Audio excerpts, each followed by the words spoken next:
Pierre. Je voudrais vous parler d'un sujet qui me tient particulièrement à cœur, qui est de comment on fait du logiciel de manière efficace quand tout va très vite, d'où le titre High Speed DDD. Et j'aurais pu intituler ça aussi faire du DDD même quand tout va très vite. Alors le DDD, Domain Driven Design, c'est quelque chose que je trouve redoutablement efficace quand il faut faire du logiciel de manière efficace. En levant la main, qui connaît le DDD? Ouais, 80% de la salle. Qui pratique le DDD au quotidien? C'est un peu moins, ouais, logiquement. Ouais, 45%, un truc comme ça, j'ai l'impression, à vue de nez. Ok, donc pour celles et ceux qui n'ont pas levé la main, le DDD, c'est quoi? On va résumer ça très rapidement pour se mettre d'accord. C'est à la fois une approche et une boîte à outils. Sur l'approche, c'est réaliser qu'on travaille pour des gens quand on fait du logiciel et qu'il faut comprendre leurs besoins et en gros comprendre le métier, c'est un prérequis indispensable, et comprendre, en fait mettre leurs préoccupations métier au cœur de tout ce qu'on fait. La technique c'est un moyen, c'est pas une fin, et donc il faut bien qu'on comprenne ces enjeux-là. Et quand on fait ça, on se rend compte que les gens ne parlent pas forcément la même langue. De un, entre les services, et de deux, quand vous faites un logiciel pour plusieurs personnes et plusieurs personas, potentiellement, Mario de la compta parle pas le même langage que Clément du marketing ou du commercial. Et du coup, c'est de prendre en compte ça pour essayer de bien percevoir quelles sont les différentes perspectives, les différents contextes qu'on appelle, et de modéliser pour des usages. Et en gros, pas mélanger les usages de la compta, du marketing, etc., si c'est pas nécessaire. Donc c'est vraiment tenir compte du langage et de le contextualiser. Alors ça, c'est l'approche. Donc le métier au cœur de tout ce qu'on fait. Sur la boîte à outils, il y a deux étages dans cette boîte à outils. Il y a un étage qui est tactique, qu'on appelle le DDD tactique, où c'est des patterns au niveau du code. Comment on code pour que notre code soit aligné avec du métier. Et donc du coup, vous avez peut-être entendu parler d'entity, value object, aggregate, etc. Il y en a plein, des repositories, etc. Ça fait 20 ans que ça existe, donc je pense que vous avez au moins entendu parler d'un de ces termes. C'est pas ça qui va m'intéresser pour aujourd'hui. Ce qui va m'intéresser pour aujourd'hui, c'est le deuxième étage de ces boîtes à outils. Et le deuxième étage de ces boîtes à outils, c'est au niveau stratégique. On appelle ça le DDD stratégique. Ce qui va nous préoccuper, c'est les problématiques d'architecture. Donc en gros, comment on fait communiquer plusieurs modules entre eux, plusieurs API entre eux, les contextes là dont je parlais, le contexte du marketing, le contexte de la compta, etc. Est-ce qu'ils doivent interagir? S'ils interagissent, oui, comment? Et le DDD, c'est le premier moment vraiment où on a pris en compte les rapports de dépendance et de pouvoir entre les équipes pour ne pas souffrir de, par exemple, vous travaillez dans une équipe et vous dépendez d'une autre qui ne sait pas que vous existez. Vous pouvez toujours dire « change ton API, etc. » Personne ne vous écoutera. Donc en gros, le DDD, il vous donne une grammaire pour savoir comment survivre dans ces conditions. Je dis quand tout va très vite. Alors du coup, moi je suis VP of Engineering depuis 2 ans et demi dans une scale-up européenne qui est basée à Lyon mais qui a des bureaux partout en Europe, avec des clients un peu partout en Europe et désormais un peu aux États-Unis aussi. Et donc du coup, c'est quoi une scale-up? C'est une start-up qui a validé son modèle économique, qui a des clients qui payent, qui donnent de l'argent, donc voilà, qui continue à grossir pour aider de nouveaux clients. Donc voilà, nous c'est une solution SaaS de gestion de trésorerie, mais on fait aussi les paiements, récupération d'argent de nos clients pour le client, etc. Enfin bref, du spend management.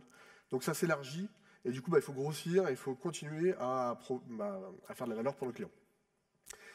Le mot-clé dans les startups, et même dans les scale-up, c'est le time to market. Tout va très vite. Il faut aller très vite pour ajouter de nouvelles fonctionnalités, pour créer une nouvelle équipe, pour ouvrir un nouveau pays, pour se connecter à un écosystème sur un autre continent, pour changer de segmentation de clients, etc. Du coup, on ne s'arrête jamais. On court, on essaie de délivrer un maximum de valeur au plus vite possible. Et en fait, il y a un truc que j'ai découvert, parce que moi ça fait 26 ans que je bosse dans le logiciel, et ça fait que 2 ans et demi que je bosse en start-up. Il y a un truc que je connaissais pas. Je connaissais la dette technique. Qui connaît la dette technique? Bon, normalement, un Devox, 99, faudra que tu nous dises pourquoi tu connais pas la dette technique. Mais la dette fonctionnelle, franchement, la dette fonctionnelle, qui a déjà entendu parler de dette fonctionnelle? Moi, j'ai découvert ça dans le monde merveilleux des startups. C'est quoi la dette fonctionnelle? La dette fonctionnelle, c'est quand on va réutiliser un concept métier ou de l'application existant pour le déformer, grosso modo, rajouter 1 ou 2 options, faire un truc, il y a moyen de mettre une autre feature dedans, quoi, et de recycler une feature. Donc en fait, on va pouvoir bénéficier, si on fait ça, d'un time to market génial, parce qu'en fait, du back, il existe déjà quasiment, il faut juste rajouter 2-3 options, les écrans, pareil, peut-être en tweakant un peu avec des stratégies, on peut arriver à recycler un maximum. Donc pour les product managers, c'est vraiment cool, parce que ça permet d'aller très très vite pour aller choper un peu du feedback. Alors, un exemple de dev fonctionnel, par exemple, on est les leaders mondiaux dans les sabres laser. Et du coup, on s'est dit, ça serait pas mal de vendre un nouveau produit qui s'appelle Rio, un parapluie. Et donc, on va recycler notre technologie, notre savoir-faire de sabre laser pour se faire un parapluie. Alors du coup, on a pu aller très très vite. On en a vendu plein, parce que franchement, c'est vrai que ça tape. Il y a juste un petit truc.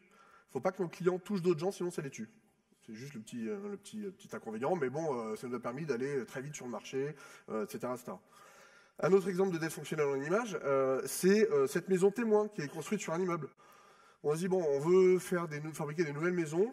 On va essayer de choper un maximum de feedback pour ça. L'immeuble, il a déjà l'eau courante, l'électricité, le réseau, enfin machin. Donc en fait, on va phagocyter un peu ce truc-là qui existe. Ça nous permet d'aller très vite du témoignage et des feedbacks de clients qui vont essayer d'habiter dans cette maison. Et si on voit qu'elle est bien foutue, etc., on aura économisé un peu de temps et après on la déplace. Alors en logiciel, c'est cool, on peut déplacer les maisons. Bon là, c'est un peu plus dur. Mais vous voyez, c'est la métaphore, quoi. Le problème, c'est que si on va un peu trop loin dans ce délire, en fait, on arrive. Alors, bon, ça, c'est un vrai bâtiment et il paraît qu'il est stylé. Mais pour la métaphore, on a un peu trop investi, en fait. La maison, elle a tellement bien marché, on l'a tellement bien vendue qu'on a rajouté plein de nouveaux locataires, plein de nouveaux propriétaires, etc. Ils sont nombreux, à habiter dans ce truc-là au-dessus. Alors oui, il y avait l'eau courante, oui, il y avait machin, mais là, on commence à voir les chiottes de la maison dessus qui commencent à se tomber sur ceux qui habitent en dessous. Alors, dans ma belle métaphore, ceux qui habitent en dessous, c'est les features existantes, hein. C'est le code qui existait déjà pour faire autre chose. En fait, vous allez avoir des impacts, des effets de bord qui vont vous retomber dessus. Alors, moi, je ne connaissais pas ça avant. Apparemment, quand j'ai fait stock à Vox Luxembourg il y a quelques mois, j'ai plein de gens qui m'ont contacté Startup en disant oui, c'est exactement ça, on vit la même chose, etc. La dette fonctionnelle, c'est un peu de la méthadone, la crystal meth pour les product managers en startup. C'est très addictif puisque ça marche très bien. Il faut juste être capable de doser. Voilà quoi. Dans le code, le dev fonctionnel, ça ressemble à quoi? En fait, chaque feature peut être liée de manière plus ou moins explicite à une autre feature. Donc en gros, tout s'entremêle un peu et ça rend du code qui devient de plus en plus compliqué à comprendre et à maintenir. Alors là, quand on abuse de la dette fonctionnelle et qu'on ne corrige jamais, qu'on ne refactor jamais, on arrive dans le bourbier de la dette fonctionnelle, le quagmire dont parle le DDD, où là vraiment tout est mélangé et c'est vraiment extrêmement compliqué de faire changer ça. Alors du coup, nous, on a essayé d'échanger un peu avec les product managers, les gens du produit, pour leur expliquer, parce que nous, on souffre de ça un peu plus tôt que eux. Sur le code et tout, franchement, ça nous fait des journées, c'est un peu chaud. Mais c'est vrai que c'est difficile de faire expliquer à quelqu'un qui n'est pas vraiment très tech ou qui n'est pas dev, qu'est-ce que ça veut dire. Alors, moi, je m'étais expérimenté avec une métaphore. J'aime bien ça, les métaphores, vous allez vous en rendre compte. C'est dire, toi, product manager, tu utilises ton Notion tous les jours. Imagine, pour tes specs, pour tes stories, pour tout un tas de trucs, pour tes discours, imagine ton Notion, chacune de tes pages Notion, elle va être truffée en live par du chat GPT qui va te générer 40% de garbage. Alors le truc, ça va ressembler à ce que tu avais mis, toi, personnellement, hein, mais 40% du contenu de chacun de tes Notion va être rajouté, et il va te falloir, toi, à ton quotidien, à chaque fois que tu vas lire un sujet ou essayer d'avancer dessus, te dire « Attends, ça c'est moi qui l'ai fait, ça a dû être généré après parce que c'est pas logique, etc. » Nous, côté dev, c'est le quotidien. Bon, j'avais pas dû être très convaincant, c'était pas la bonne métaphore. Donc la métaphore de la dette, on a parlé de dette technique, dette fonctionnelle. Moi, ça fait des années que je suis pas à l'aise avec ce concept de dette. Il est super intéressant pour expliquer une situation, mais il n'est pas du tout intéressant pour mobiliser les gens, pour faire changer les choses. Pourquoi? Parce qu'aujourd'hui, à part les Lannister, personne ne paye ses dettes. On les refourgue à nos enfants, on les titrise, on les découpe et puis on les refourgue dans d'autres produits au cas où ça ne se verrait pas. On fait de la dette, on a une super promotion, on change d'équipe, et puis après, ce sont ceux qui vont récupérer après, qui vont devoir la payer. Donc, personne n'a intérêt vraiment à payer ses dettes, ni un product manager, ni une équipe de dev, si les gens vont bouger et changer de... Donc la dette, pas fou. Donc, j'ai cherché pendant longtemps une alternative pour arriver à faire comprendre à des CEO, à des C-level aussi qui vont nous aider à investir pour faire du refacto, etc. Comment changer. Je vous en parlerai à la fin, j'ai enfin trouvé, je pense. En tout cas, pour moi, c'était efficace. Mais bon, alors du coup, comment survivre quand on ne se comprend pas forcément, quand on n'arrive pas à voir côté produit les impacts trop forts côté dev, et côté dev, pourquoi aussi certaines décisions sont prises côté produit. On le verra juste après. Donc aujourd'hui, je voudrais vous présenter 3 patterns pour survivre en environnement un peu hostile où il faut aller très vite. Et donc on va voir. Avant que je vous présente les patterns, juste que vous compreniez le contexte. Donc le contexte, là, c'est un tableau de flux de trésor. C'est le produit initial et original d'Agicap. Du coup, ça représente quoi? Vous avez des périodes, qui vont être des périodes retenues d'analyse. C'est soit des semaines, soit des mois, soit des trimestres, où vous allez agréger vos montants de flux d'encaissement, l'argent que les clients reçoivent, hein, que vous recevez, ou des flux de décaissement. Et donc vous voyez, ces flux de décaissement, ils vont être vraiment répartis sur vos timelines, vos périodes, par mois, par exemple. Et voilà. Et quand les flux d'encaissement sont supérieurs, donc la première histogramme là à gauche en vert, et sont plus hauts que les flux de décaissement, en général, ça ralasse, qu'il y a un peu d'argent qui rentre dans la boîte. Sinon, on voit que ça descend. Voilà. Donc ça, c'est en gros. Il faut avoir à l'esprit qu'en fait, il y a le maintenant. Quand vous regardez un tableau de trésorerie, il y a la période actuelle, genre le mois en cours. Et puis avant, il y a tout ce qui a déjà été payé, tout ce qui a déjà été réglé. Et par opposition à tout ce qui est prévisionnel, tout ce qui va arriver, tout ce qu'il faut prévoir, avec des scénarios, etc. Donc là, on a deux concepts. C'est des concepts d'expected, des engagés, des opérations engagées. On a signé un truc, on a machin, on sait qu'on va toucher l'argent. Et des forecasts qui sont plutôt genre, moi, je pense qu'on va vendre de ouf au 3e trimestre, et donc sur cette période-là, voilà ce que je m'attends à avoir comme entrée ou comme sortie ou comme d'argent. Ça, c'est le contexte. Je vous ai parlé du DDD stratégique. En DDD stratégique, les contextes délimités dont je vous parlais, c'est-à-dire en gros ce qui va délimiter des modèles pour des usages, on dessine, c'est des patates. Donc c'est ce que vous voyez là. Là, il y a 4 patates. En gros, il y a un truc. Est-ce que ça va marcher? Non, je suis trop loin. Non, je suis trop loin. Bon, à gauche, on récupère des flux on récupère justement des flux bancaires. On se connecte à tout un tas de banques. Ça, c'est le banking. En dessous, il y a business expectation, c'est les documents commerciaux, des factures clients, factures fournisseurs, devis, etc. C'est tout ça qu'on va récupérer. Au milieu, vous avez un contexte qui s'appelle cash flow refinement. En fait, c'est les raffineurs, l'équipe de raffineurs et raffineuses qui vont prendre des informations diverses et variées et les transformer en flux de trésor. Cash in, cash out, ce qui rentre, ce qui sort, à quelle date, etc., exploitable par le plan de trésor qui est à droite, qui est le contexte qui est un peu plus clair que les autres. Donc là, on va parler du plan de trésor. Premier cas. Premier cas, c'était un besoin qu'on avait d'intégrer les remboursements de TVA. Alors, les remboursements de TVA, c'est quoi la problématique? L'objectif, c'est de supporter des remboursements de TVA de nos clients dans le plan de trésor. Jusqu'à maintenant, on avait l'imputation de TVA. C'est en gros, vous avez trop payé, trop versé de TVA, et le mois prochain, vous paierez moins. C'est un peu comme ça. Enfin, ça dépend des régimes fiscaux. Là, il y a des clients qui avaient un régime fiscal qui leur permettait de se faire rembourser en cours de route s'ils avaient trop versé de TVA au fisc. Du coup, on avait plusieurs problèmes. Le premier problème, c'est que les périodes du plan de trésor que je vous ai montré avant, elles ne correspondent pas exactement aux périodes d'encaissement, décaissement de la TVA, pas forcément. Et donc, il y a un problème de comment on map un peu ces informations-là. Et l'autre problème qu'on avait, c'est qu'on avait déjà 3 façons différentes de gérer la TVA dans le code. Du coup, là, il fallait rajouter une 4e. Donc là, en termes de dette et de machin, on se dit, bon, peut-être qu'à un moment donné, il va falloir qu'on refactor, qu'on rationalise un peu le truc. Donc là, sur le context map, vous voyez en post-it vert les trucs qui existent dans le plan de trésor. Donc là, il y a inflow, outflow, il y a des forecasts, des scénarios, qu'est-ce qui se passera si je recrute quelqu'un ou sur ma trésor, etc. Donc tous ces trucs en vert là, renouer, c'est la date de votre mort, quand vous n'avez plus de trésorerie et que la boîte ferme. Voilà.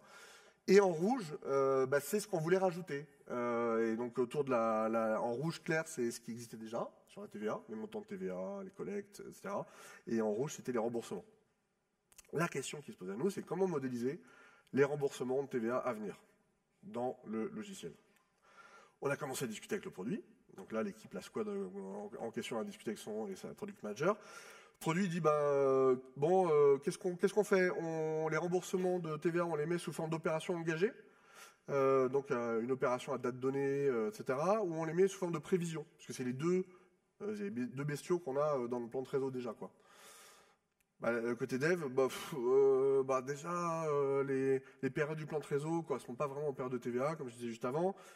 On a plutôt intérêt à créer un nouveau concept, non? Un concept de remboursement de TVA, en plus DDD, machin, c'est ça le terme du domaine, donc voilà. Et la réponse du produit, non. Non. Comment ça, non? Alors au début, moi j'avoue que ça m'a un peu choqué. Je me suis dit, mais comment ça, non? Pourquoi c'est quoi le problème avec ça? Alors, je vous parlais de manque d'empathie. Là, c'était... on voit toujours la paille et la poutre. Hein. Là, vraiment, c'est vrai que j'avais pas vraiment d'empathie vis-à-vis des product managers. Parce qu'en fait, qu'est-ce qui se passe quand on rajoute un nouveau concept dans une solution logicielle, une solution SaaS? y a plein de choses qu'il faut faire quand on est produit. Voilà ce que ça veut dire. Déjà, vous devez rédiger la doc qui explique ce nouveau concept pour que tout le monde dans la boîte soit aligné et comprenne bien qu'est-ce que c'est que ce concept. Bon, remboursement TVA, ça paraît à peu près intuitif pour beaucoup de gens, mais parfois c'est un peu plus compliqué. Ensuite, il faut former toutes les équipes, c'est-à-dire toute la boîte, que ce soit les Product Knowledge Managers, donc les spécialistes du produit, les Customer Success qui sont en contact des clients, les sales qui doivent vendre cette nouvelle capacité, ou savoir qu'elle existe, les supports, etc. Vraiment, ça fait du boulot. Après, il faut gérer le changement. Quand vous faites du bêta testing, vous explorez avec certains clients. Au début, vous ne savez pas trop. Prévision de TVA, machin, on itère, hein, on est agile et tout, on itère, on ajuste. Au bout d'un moment, si on s'est trompé, il faut dire à tous les gens qui sont habitués à travailler avec ça pendant un mois, vous avez accompagné, etc. Finalement, on va tout jeter. Désolé, ciao, bye bye. Donc, c'est quand même il y a un peu de soutien psychologique à faire auprès de certains clients. Il y a un peu de soutien, quoi. Et parfois, quand on rajoute des nouveaux concepts, là, il y a plein de gens qui disent non, on peut pas rajouter ça, il faut faire attention, faut faire le tour de toute la question, il faut faut faire un event storming, deux event storming, un contexte map, machin, etc. Et ça inquiète certains produits qui disent mais là, le besoin il est pour la quinzaine à venir, quoi. On a pour combien de temps avec vos trucs là d'analyse et de modélisation? Donc oui, maintenant je comprends un peu mieux pourquoi les product managers, nous disent non, on va pas rajouter un nouveau concept visible par nos clients. Ok, on prend le nom et puis on réfléchit, qu'est-ce qu'on peut faire? Là, on a réalisé qu'en fait, on avait deux concepts qui se percolaient un peu, qui se clashaient. Il y avait le contexte du plan de trésor, bonnet de contexte du plan de trésor avec toute la modélisation qui va avec. Et en fait, la TVA, c'est un peu différent. En fait, c'est lié au legal, c'est lié au régime fiscaux, au côté juridique, c'est lié au pays aussi. Le plan de trésor, c'est universel. C'est une des chances qu'on a chez GitLab, c'est que c'est une problématique qui est universelle. Quel que soit le pays, ça marche plus ou moins pareil. La compta, c'est une autre paire de manches. Et les régimes fiscaux, pareil. Chaque pays a ses spécificités. Et donc voilà. Donc en gros, peut-être ça vaudra le coup de les séparer, ces trucs-là. Du coup, ce que je vous montrais tout à l'heure, dans des contextes où on disait, tiens, on va mettre la TVA là, peut-être que finalement, si le calcul de la TVA, on le faisait à côté, en dehors, dans un autre bout de logiciel. Donc c'est ce qu'on a fait. On a séparé le calcul de la TVA qui était dans les 3 premières versions, un peu intriqué dans le plan de trésor, parce que là, quand on n'a pas le temps, on avance et on fait des trucs vite, dans un autre bonnet de contexte, dans un autre contexte délimité. Donc vous pouvez voir ça comme un module ou comme une API, VAT Estimation, donc estimation de TVA. Du coup, qu'est-ce qu'on a fait? Toute la logique et la spécificité et la richesse du langage autour des régimes fiscaux de la TVA, on a pu le mettre là.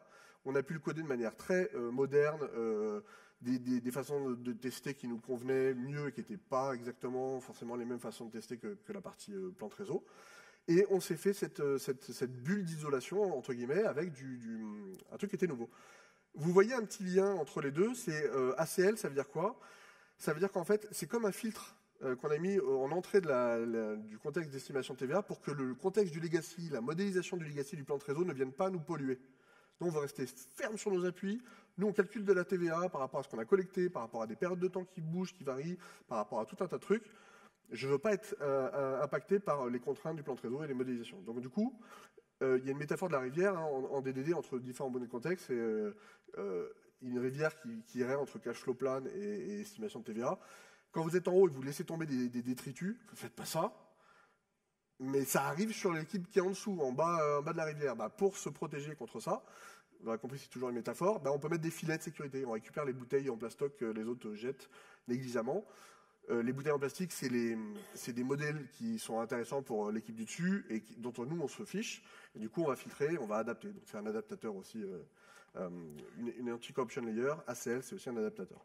Mais du coup, ça nous permet de nous protéger et de jamais avoir un concept du plan de réseau qui va aller dans la partie estimation de TVA. Du coup, le premier pattern de survie, le nom qu'on lui a donné, c'est le contexte de support, un bounded contexte de support, mais qui est caché. Qu'est-ce qui se passe? Vous avez un contexte legacy, existing integration context, qui fait sa vie, qui existe là, etc. Et vous allez rajouter un nouveau contexte à côté, qui va être bien protégé, on l'a dit, protégé avec une anti-corruption layer, qui va être adapté par rapport aux bonnes préoccupations, au bon langage, mais il va être caché. Alors, c'est cool parce que dans ce nouveau contexte en bleu, vous pouvez coder comme vous aimez. Le contexte, le nouveau, n'est pas pollué par les concepts du legacy et des modèles et des DTO et des machins du legacy. Vous restez clean sur votre zone. Il y a une meilleure répartition des rôles, parce qu'en fait, en vrai, quand on y pense, on aurait dû le faire beaucoup plus tôt, de séparer le calcul de la TVA et de comment je le projette sur un plan de réseau, qui est une autre chose à faire. Et en fait, la spécificité et tout l'intérêt de ce pattern-là, c'est que c'est caché. Au début, quand on l'a fait, comme le produit nous avait dit on ne va pas faire émerger ces concepts très spécifiques à la TVA dans l'application, et on l'a fait en loose day dans cette nouvelle enveloppe. Pourquoi en loose day? Parce qu'en fait, on en avait besoin, donc c'était utile, etc. Mais en fait, on l'a mis à un autre endroit. Quand je dis qu'il était caché, on n'avait pas d'écran particulier pour présenter ça à des utilisateurs. C'est ça que ça veut dire, hein, côté caché. Et puis au bout d'un moment, les clients, avec la nouvelle version de TVA, ils posaient des questions au support. En fait, pourquoi j'ai telle valeur ce mois-ci, etc. Les gens du Customer Success et du support, en cascade, boum, boum, boum, boum.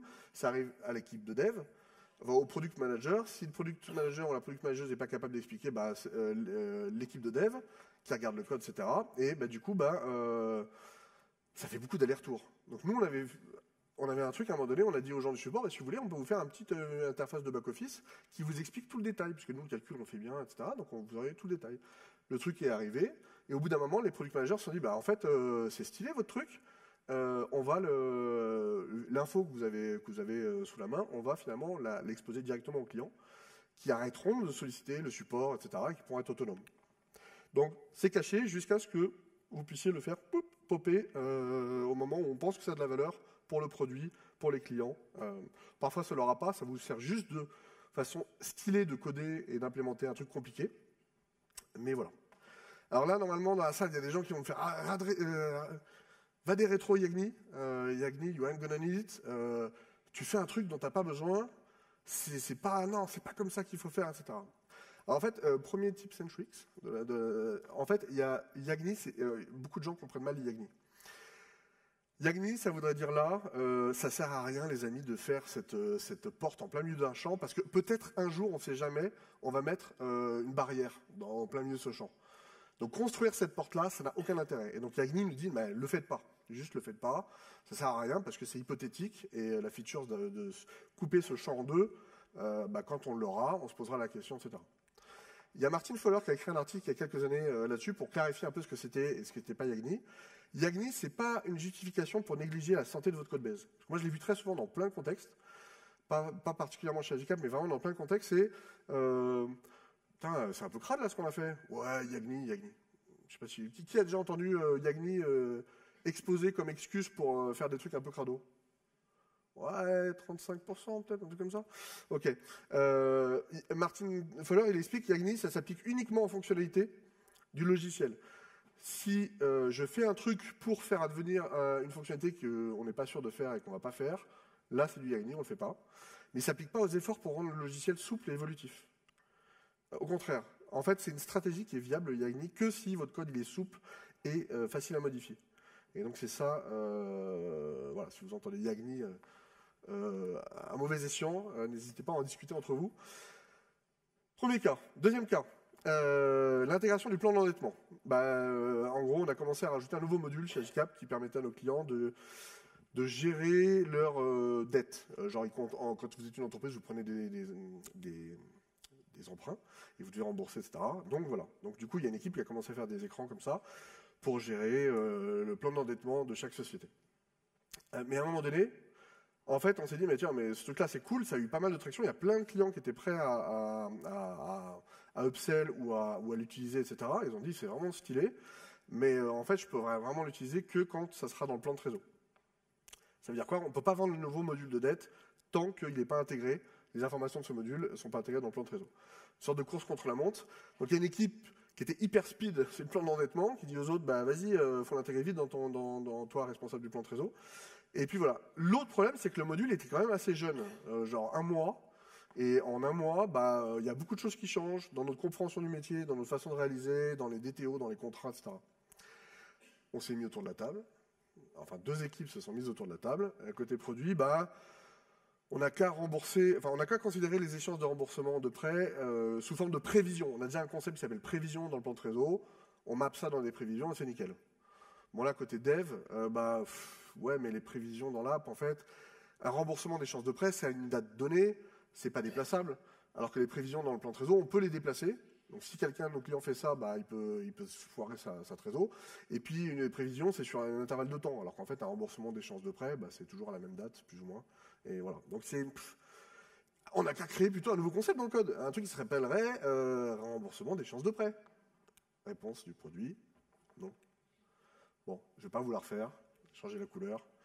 Donc, proposition initiale de l'équipe qui était super motivée pour faire le truc, l'équipe qui gérait le plan d'endettement.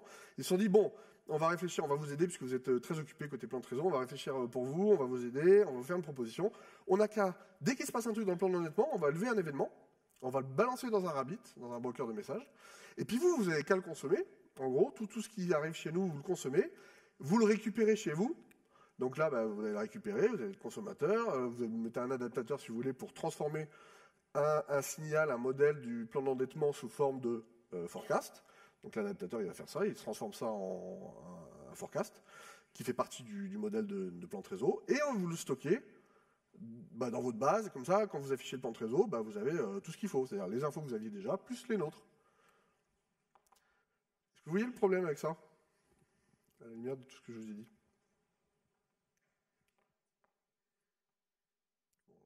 Pas beaucoup de temps, je vais aller vite. Premier bilan. Certains devs sont vraiment accros à l'EDA, à l'Event Driven Architecture. J'en ai fait beaucoup, j'adore ça. Mais là, ça va poser quelques soucis, notamment.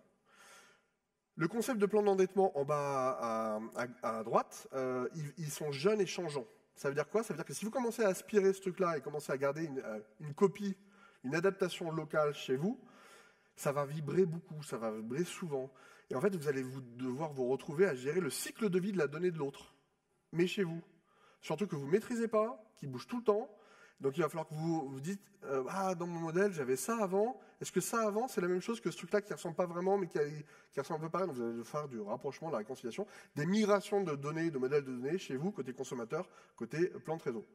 Donc franchement, l'équipe du plan de trésor n'avait pas que ça à faire, donc ils ont réfléchi à autre chose. Alors du coup, il y avait aussi le côté forecast dans le plan de trésor. Ok, on comprend pour aller vite, vous nous dites, votre truc là, il peut se mettre dans un forecast, mais nous, ça nous pose quand même des problèmes, on aimerait bien changer. Donc on aimerait bien mettre un peu de notre destin sur ce qu'on intègre dans le plan de trésor. Du coup, l'équipe du plan de trésor a un peu réfléchi, ils ont un peu plus interagi avec l'autre équipe, et sont arrivés avec une autre proposition que je trouve intéressante, c'est en gros l'équipe Debt Management, au lieu de balancer que des événements partout, elle expose une API, très simple, web, qui te permet de récupérer toutes les informations du plan d'endettement. Et quand tu affiches le plan de trésor, tu as besoin des informations que tu as localement dans ta base, mais aussi tu viens les enrichir avec les infos que tu récupères sous la forme d'API web du plan d'endettement. Vu que c'est assez léger, on parle pas de volumétrie de dingue, ça se fait très bien à la volée, et l'adaptation se fait au niveau de l'ACL du plan trésor très facilement. Donc ça veut dire que s'il y a un truc qui change dans l'API de gestion de dette, et ça change tout le temps, il n'y a qu'un seul endroit qui est impacté, c'est l'ACL, donc la porte d'entrée, on va dire, du plan trésor. Donc si on fait un bilan, là, le plan de trésor, il n'a plus du tout besoin de gérer le cycle de vie de la data, parce que tout est volatile et tout est fait à la volée. Pas besoin de stocker sous forme de base et tout. Il y avait vraiment une crainte de, ouais, mais si l'autre service, il n'est pas dispo, comment on fait? Moi, c'est pour ça que je vais aspirer toutes les data du plan d'endettement dans le plan de trésor. Mais en fait, déjà, vu la simplicité de cette API-là, et le cube et toute l'infra qu'on a, etc., la probabilité elle est quand même assez faible, et quand ça arrive, en fait, tu peux afficher un message dans l'écran du plan de trésor pour dire « Ah, tu as eu un petit problème pour récupérer », ça se gère très bien. Versus la tannée que c'est de gérer le cycle de vie, le rapprochement, la réconciliation entre deux systèmes, on a fait cet arbitrage. Et en fait, l'adaptation à la volée, aujourd'hui, ça rend maître de leur destin les gens de l'équipe plan de trésor, parce qu'en fait, aujourd'hui, ils font forecast parce qu'ils n'ont pas le temps de réfléchir, et ils suivent la reco. Mais demain, sans que ça change quoi que ce soit à gestion de dette, les gens du plan de trésor, du cash flow plan, ils vont pouvoir changer comment ils veulent adapter, comment ils veulent mettre ça, mapper dans le plan de trésor, donc ils sont autonomes aussi sur leurs décisions d'intégration. Donc le deuxième pattern de survie, hop là, ici, c'est un pattern qui existe déjà, là, ça on l'a pas inventé, c'est un pattern que Eric Evans a pas mis dans son livre Blue Book, mais qu'il a mis dans un PDF, après, pour parler de code legacy, et c'est la selle ombilicale.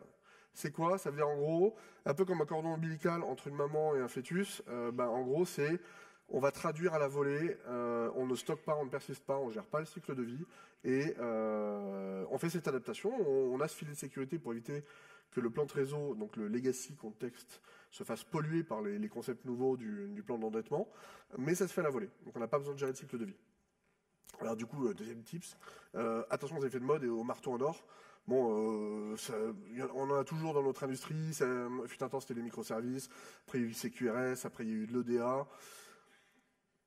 Il faut doser, quoi. Il faut utiliser les trucs quand c'est intéressant et bien tenir compte de toutes les contraintes qu'on a avant de décocher systématiquement le truc en disant « Ah bah tiens, c'est stylé, on va faire que des events entre tout le monde et on va devoir gérer plein de problématiques. » Troisième et dernier cas, l'infâme table facture.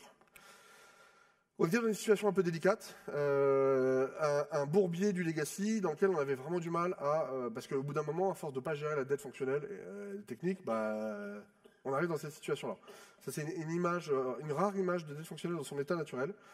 Donc, vraiment, tout est mélangé. Et donc, voilà. La conséquence, c'est que c'est le big ball of tout mélangé, big ball of mud. Et au final, ça ralentit tout. Parce qu'en fait, à chaque fois que vous touchez une fonctionnalité, même si vous avez, comme nous, on avait 7000 tests d'acceptation, etc., pour bien tout maîtriser, quand vous faites un changement, vous allez avoir de l'impact. Genre, quand vous vous touchez la TVA, tout d'un coup, vous allez avoir 3 autres features qui, a priori, n'ont rien à voir, qui vont être pétées. Heureusement, vous avez des tests, vous allez vous en rendre compte, mais il va falloir investiguer pour savoir, putain, mais c'est quoi le lien entre la TVA et les KPI, ou entre les KPI et le forecast, enfin bref. Donc vous allez devoir investiguer, ça va vous ralentir. Après, vous allez dire, ah putain, oui, on a un lien, en fait, je comprends pourquoi il est là, mais en fait, il n'est pas logique, donc on va le virer. Donc avant de pouvoir faire votre feature, vous avez beaucoup de dettes à mitiger, à refactorer, etc. Donc voilà. Au bout d'un moment, c'était marrant au début, ça allait accélérer au début, mais à la fin, ça bloque tout. Ah tiens, petite quiz. C'est quoi ça, d'après vous?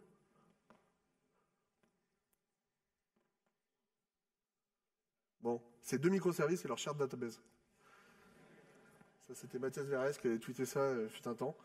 Je trouvais ça mignon.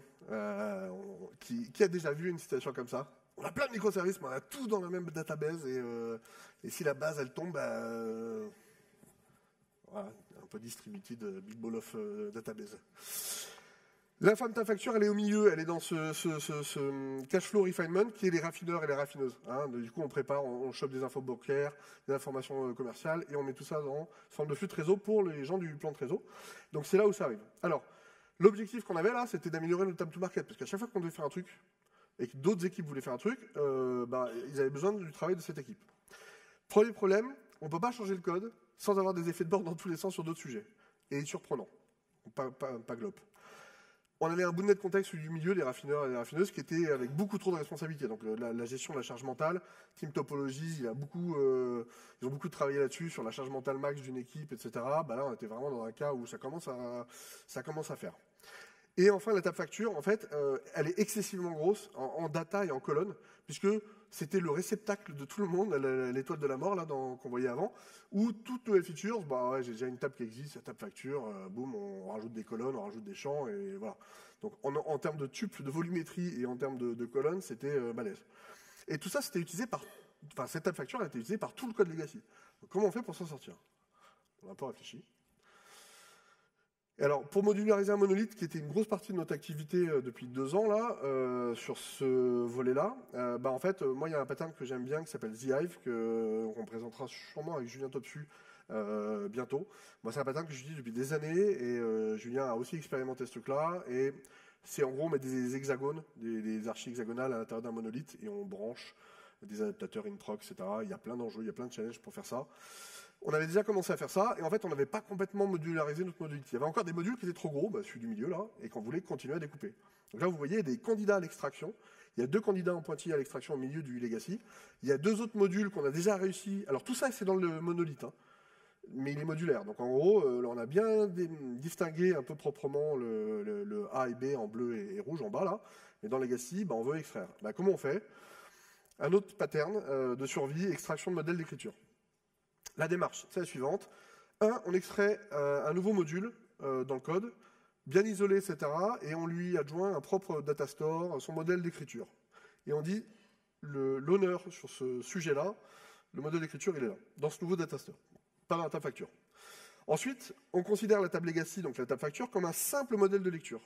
C'est-à-dire quoi? Quand on va travailler sur un autre modèle de contexte, à un moment donné, on va faire des modifications dans notre base, on va dire la base de données qui sera la golden source, mais on va aller, à terme, tout de suite, modifier le modèle de lecture que tout le reste de l'API, enfin tout le reste de l'application consomme, c'est-à-dire la table facture. Et ensuite, on va exposer ensuite des API de lecture pour que les gens arrêtent de taper sur notre table facture direct, parce qu'ils sont dans Monolith, ils peuvent, mais qui passent par des API et qui nous permettront à terme, éventuellement, si on veut séparer du Monolith ou pas, de le faire. Donc ça ressemble un peu à ça. Vous avez deux modules à droite qui viennent d'être extraits.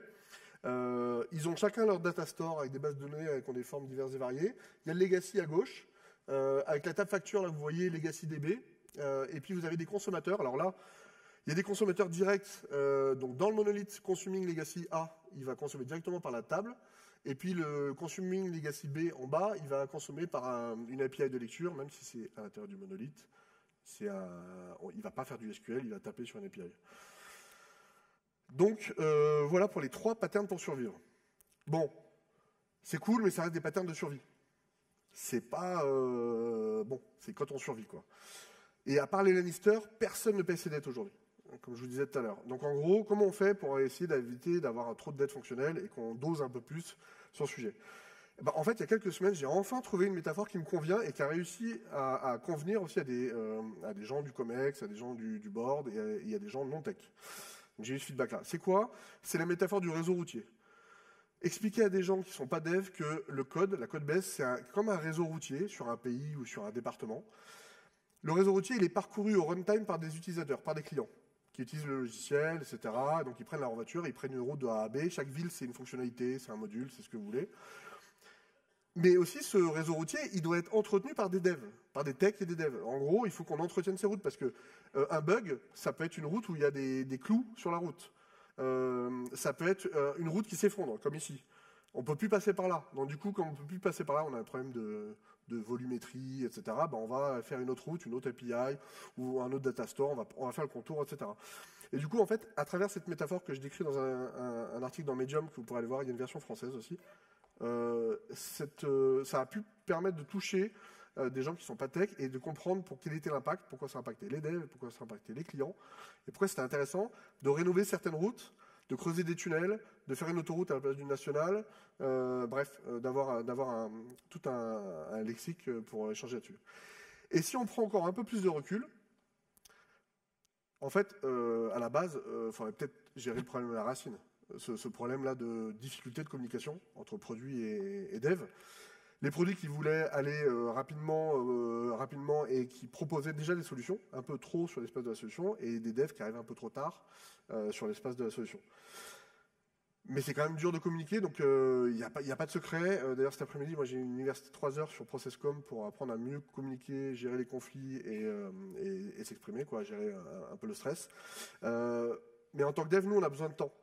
Ce qui était un peu parfois compliqué, c'est qu'on avait les PM qui avaient déjà un peu réfléchi dans leur discovery, etc. Et nous, on arrivait un peu en bout de chaîne parfois.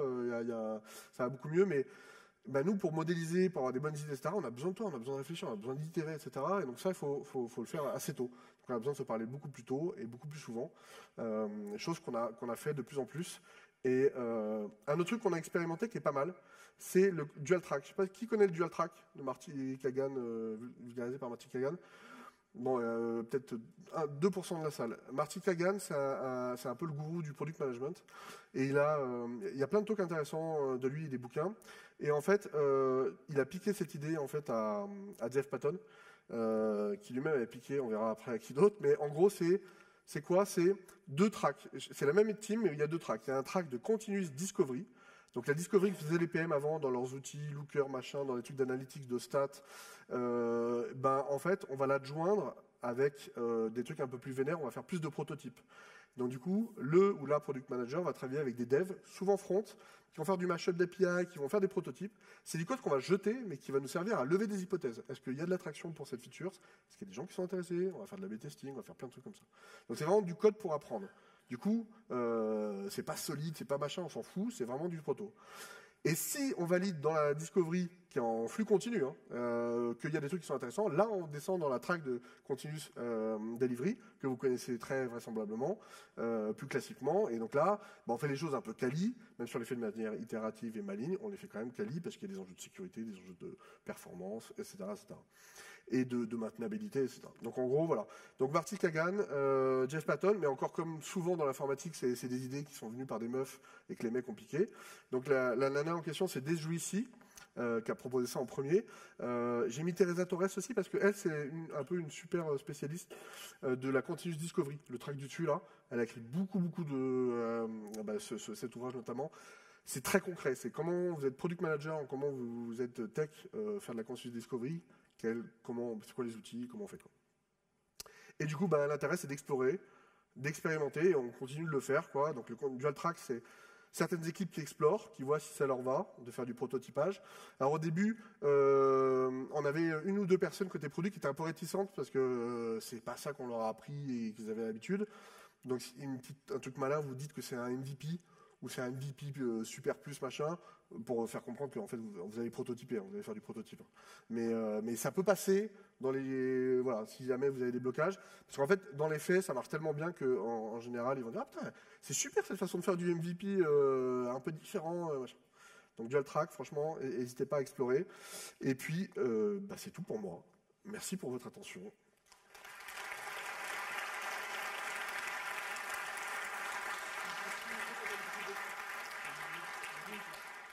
J'ai un peu speedé. Il nous reste 2 minutes pour les questions. Je sais pas si vous avez des questions. Il y a une question. J'ai l'impression qu'il y a une question là-bas.